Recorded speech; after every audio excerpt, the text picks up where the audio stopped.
Hi friends, I hope you are always well. So I introduce this class.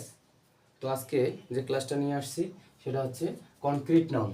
এক কথায় নাউনের যে classification হচ্ছে তার মধ্যে দুই প্রকার, একটা হচ্ছে কনক্রিট নাউন আর একটা হচ্ছে অ্যাবস্ট্রাক্ট নাউন। এই কনক্রিট নাউন নিয়ে আজকে আলোচনা করব। এটা হচ্ছে কনক্রিট নাউন বা ইন্দ্রগ্রাহ্য নাম, মানে যেগুলা চোখে দেখা যায় সেটা হচ্ছে কনক্রিট নাউন। এই কনক্রিট নাউন আবার কয় প্রকার? চার প্রকার। কি কি?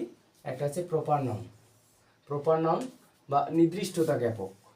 এখানে নির্দিষ্ট করে বা ডেফিনেটলি বোঝাবে যে এটা কোন যে জিনিসটা কি। যেমন ধরি যে যেমন ডলার, রণজিৎ বা এনি থিংস বা এনি নেম, যে কোনো নাম নির্দিষ্ট করে একদম পারফেক্টলি বোঝাবে। আর যদি বলি যে ডলার, ঢাকা, এখন এটা হচ্ছে কিন্তু নির্দিষ্ট করে বোঝাবে এই প্রপার নাউনে। প্রপার নাউনে নির্দিষ্ট করে বোঝাবে। যদি বলি যে সিটি, তাহলে কিন্তু সেটা নির্দিষ্ট করে বোঝাইলো না। সেক্ষেত্রে যদি আমি বলি এখানে ঢাকা বা দিনাজপুর, এটা কিন্তু নির্দিষ্ট করে বোঝাচ্ছে। এখানে যদি আমি সেক্ষেত্রে সিটি বলি তাহলে কিন্তু হবে না। সিটি মানে সব শহরকে বোঝাচ্ছে, সেটা নির্দিষ্ট করে বোঝাচ্ছে না। আর এই প্রপার নাউনটা হচ্ছে নির্দিষ্ট করে বোঝাবে বা নির্দিষ্টতা জ্ঞাপক বিশেষ্য। এর পরের নাউনটা হচ্ছে কমন নাউন, যেটা হচ্ছে সাধারণ নাম, সবাই সাধারণ। যেমন যদি আমি সিটি বলি তাহলে কিন্তু সিটি বললেই সব শহরকে বোঝাবে, ওটা কিন্তু সাধারণ নাম, যেমন সিটি। আবার যদি বলি ফলোয়ার, ফুল, যদি ফুল বলি তাহলে কিন্তু সব ফুলকে বোঝাবে, এটা হচ্ছে কমন নাউন, সব ফুল।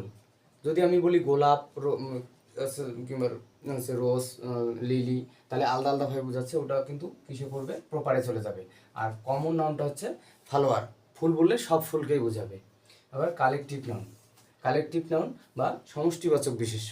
এখানে আমি যদি বলি ওয়াটার, ওয়াটার, সল্ট, মানে পানি, লবণ, এগুলো যদি বলি, তাহলে যদি বলি রাইস, তাও কিন্তু হচ্ছে যে কালেকটিভ নাউন হবে বা সমষ্টিবাচক হবে। আর ম্যাটেরিয়াল, ম্যাটেরিয়াল তো আপনারা বুঝতেই পারছেন যে বস্তু বা দ্রব্যবাচক। যদি বলি ম্যাটেরিয়াল নাউন, সেক্ষেত্রে বলি যদি বুক, চেয়ার, টেবিল, ইটিসি, যে কোনো আপনারা বলতে পারেন যে ম্যাটেরিয়াল নাউন হচ্ছে বস্তু বা দ্রব্যবাচক।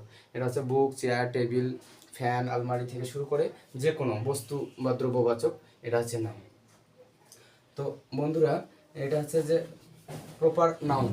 এই যে প্রপার নাউনটা, তাহলে আরেকটু নির্দিষ্ট করে বলি যে যে নাউন দ্বারা নির্দিষ্ট করে একদম ডেফিনেটলি বোঝাবে যে ব্যক্তি, বস্তু বা স্থান বোঝাবে, ব্যক্তি, বস্তু বা হচ্ছে স্থান বোঝাবে, তাকে হচ্ছে প্রপার নাউন বলে। যেমন এখানে যে কোনো একটা নাম দিছি, এখানে দিছি ডলার নাম দিছি, বা ডেনিস বা রণজিৎ বা এনি নাম, যে কোনো নাম নির্দিষ্ট করে, এখানে নির্দিষ্ট করে তারপর দিছি ঢাকা, এটা হচ্ছে প্রপার নাউন। যদি নির্দিষ্ট করে বোঝায় সেটা হবে প্রপার নাউন।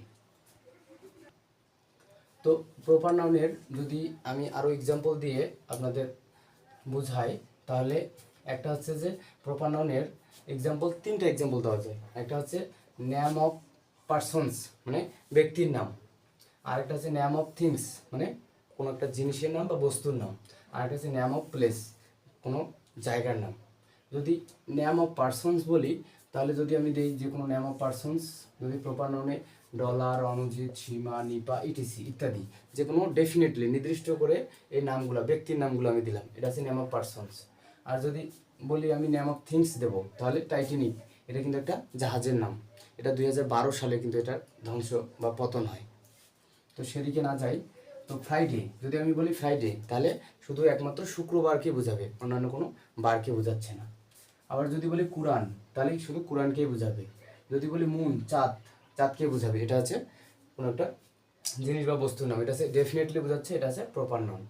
আরেকটা হচ্ছে নেম অফ প্লেস যদি বলি, তাহলে যদি আমি বলি নেম অফ প্লেস বলতে জায়গার নাম, খুলনা, ঢাকা, রাজশাহী, পাথেরহাট ইত্যাদি, যে কোনো কিছু ডেফিনেটলি বা নির্দিষ্ট করে যদি বোঝাই, তাহলে হচ্ছে এটা প্রপার নাউন হয়ে যাবে। তার দ্বিতীয় যে নাউনটা আমরা পাবো সেটা হচ্ছে কমন নাউন। কমন মানে কি? সাধারণ। যে নাউন ব্যক্তি বা বস্তুর কি বোঝায়? ব্যক্তি বা বস্তুর, এটা হচ্ছে সাধারণ নাম বোঝায়, ব্যক্তি বা বস্তুর সাধারণ নাম বোঝায়, তাকে কমন নাউন বলে। কমন নাউন যেমন আমরা বলি ফলোয়ার, মানে ফুল। পোয়েট কবি, যদি কবি বলি তাহলে সব কবিকে বোঝাবে। যদি ডেফিনেটলি বলি যে আছে যে রবীন্দ্রনাথ বা নজরুল, তাহলে সেটা প্রপার হয়ে যাবে। আর যদি কবি বলি সব কবিকে বা কবি জাতিটাকে বোঝাবে। যদি ম্যান বলি তাহলে হচ্ছে শুধু মানুষ সবাইকে বোঝাবে। আর যদি নির্দিষ্ট করে বলি রহিম, ডলার, ডেনিস ইয়াতে বা অন্যান্য নাম, যে কোনো নাম বলি, তাহলে সেটা প্রপার হয়ে যাবে। আর যদি ড্রেস বলি, পোশাক, তাহলে সেটাও কিন্তু কমন হয়ে যাবে।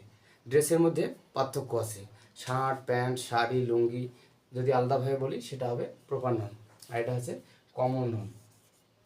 প্ল্যানেট মানে গ্রহ, গ্রহ বলতে সব গ্রহগুলোকে বোঝাবে, বুধ, শুক্র, পৃথিবী সব কিছুকেই বোঝাবে। এই নামগুলো তাহলে আমরা কি পেলাম? কমন নাউন, এক ব্যক্তি বা বস্তুর সাধারণ নাম। এটা হচ্ছে যে ফলোয়ার, পোয়েট, ম্যান, ইটিসি। তো এবার প্রপার নাউন এবং কমন নাউনের মধ্যে আমি পার্থক্য দেখাবো আপনাদের। যদি বলি রোজ, রোজ মানে কি? গোলাপ। গোলাপ যদি বলি তাহলে নির্দিষ্ট করেই কিন্তু গোলাপকেই বোঝাবে। আর যদি আমি ফলোয়ার বলি, ফলোয়ার মানে ফুল, এখন সকল ধরনের ফুল, এখানে রোজ বলতে পারো, লিলি বলতে পারো, সব কিছুই। তো সেক্ষেত্রে প্রপার নাউন হচ্ছে নির্দিষ্ট করে রোজকে বোঝাবে। আর যদি বলি ফলোয়ার মানে ফুল, তাহলে সেটা সব জাতীয়, এক কথায় কমন, সব ফুলকেই বোঝাবে। আর যদি বলি আমি এখানে রবীন্দ্রনাথ, রবীন্দ্রনাথ বিশ্বকবি রবীন্দ্রনাথ যদি বলি, তাহলে এটা নির্দিষ্ট করে বোঝাচ্ছি। আর নির্দিষ্ট করে বোঝালেই এটা হবে প্রপার নাউন। আর যদি আমি পোয়েট বলি, সেক্ষেত্রে সব কবি আসতে পারে, নজরুল, রবীন্দ্রনাথ, সুফিয়া কামাল, বেগম রোকেয়া, যে কোনো কবি, কাজী নজরুল। তারপর এবার যদি আর্থ বলি, আর্থ মানে পৃথিবী, এটা পৃথিবী, নির্দিষ্ট পৃথিবীকে বোঝাচ্ছে, অন্যান্য কোনো গ্রহকে বোঝাচ্ছে না। আর যদি যদি প্ল্যানেট বলি, তাহলে প্ল্যানেট মানে গ্রহ। এখন প্ল্যানেট গ্রহ বলতে সব গ্রহকেই বোঝাচ্ছে, সেক্ষেত্রে পৃথিবী থাকতে পারে, মঙ্গল, বুধ, বৃহস্পতি সব কিছু থাকতে পারে। আবার নেক্সট যদি আমি বলি শার্ট, শুধু শার্টকেই বোঝাবে, প্যান্ট বা অন্যান্য কোনো কিছুকেই বোঝাবে না, এটা আছে প্রপার বা নির্দিষ্ট করে। আর কমন, এটা ড্রেস, যদি আমি ড্রেস বলি তাহলে লুঙ্গি, শাড়ি, প্যান্ট ট্যান্ট সব কিছুই, যে কোনো ধরনের ড্রেসকেই বোঝাবে। এই হচ্ছে প্রপার এবং কমন নাউনের পার্থক্য। তো হচ্ছে বন্ধুরা, আপনাদের মাঝে এখানেই আজকে ক্লাস শেষ করতে যাচ্ছি। Thanks a lot, see you not for mind, okay fine.